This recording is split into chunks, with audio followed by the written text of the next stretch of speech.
क्या जोड़ों का हर दर्द जो है उसे गेंठिया कहते हैं? हमारे यहाँ ये बड़ा मिसकॉन्सेप्शन है कि जिसको भी जोड़ों में दर्द की शिकायत हो ज़्यादातर लोग उसको गेंठिया समझते हैं। अब जोड़ों में दर्द की बहुत सी वजूहात हो सकती हैं, जिनमें एक वजह गेंठिया भी है। अब मैं आपको बड़े आसान और सादा लफ्ज़ों में समझाता हूँ। गेंठिया का जो दर्द होता है उसकी 3-4 निशानियाँ आप जहन में रख लें।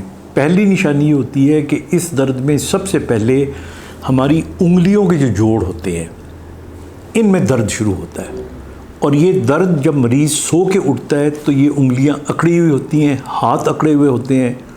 कुछ देर काम काज करने के बाद या चलने फिरने के बाद ये बेहतर हो जाते हैं। तो ये पहली निशानी होती है।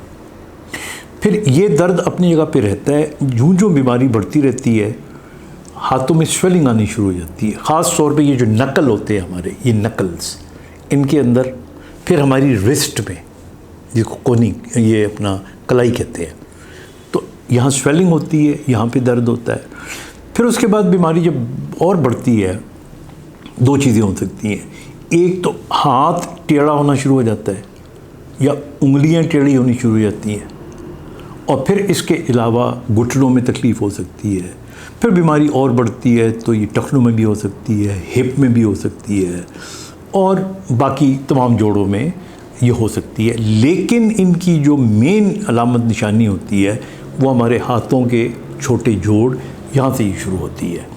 इसके अलावा इस बीमारी में हमारी जो ये बाजू होती हैं, इन जगहों पे कभी कभी नोड्यूल्स भी होते हैं।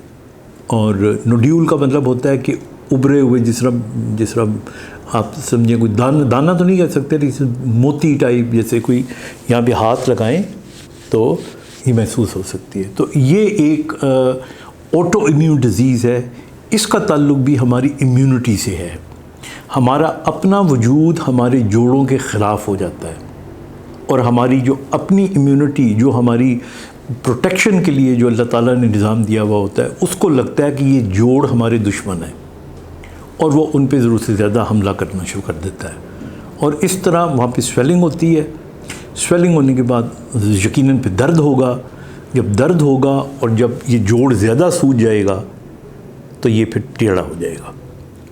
तो ये गेंठिया की अलामतें हैं। ट्रीटमेंट इसका जो है उसके 3 हिस्से होते हैं। एक हिस्सा तो ये है कि दर्द का इलाज किया जाए, ज़ाहिर है उसके लिए हम एंटी इन्फ्लेमेटरी मेडिसिन देते हैं। दूसरा हिस्सा है कि जो बीमारी है उसको कंट्रोल किया जाए, उसे हम डिज़ीज़ मॉडिफाइंग ड्रग्स कहते हैं। और तीसरा इसका हिस्सा ये होता है कि जब कोई स्वेलिंग कंट्रोल में ना आ रही हो तो प्रेफरेबली हम स्टीरॉयड के टीके लगाते हैं वहाँ पे। बाज़ औक़ात स्टीरॉयड खाने के लिए भी देते हैं। ये सारे का सारा डिसीजन जो ट्रीटिंग डॉक्टर होता है उसका अपना होता है।